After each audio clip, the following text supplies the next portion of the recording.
Bir havayla götürüp 20 öt kaldı.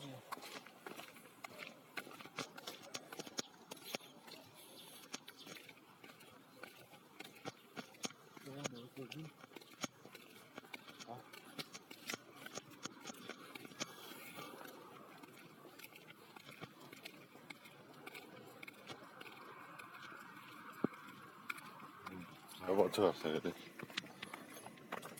Niye? Oradan kulu olsa Bu da bozuldu. çiçek basmaz dedik.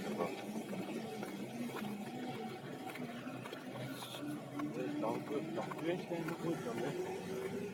Bunu yağırladım. Anı vurup durup arkana çiçekli başına eşittim. Demişkilerin kul kolladı getir.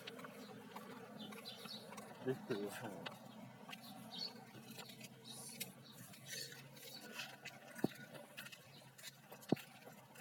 Özellikle hemen var ateşi. Saat 11'de 11 volt elektrik olmadı o da.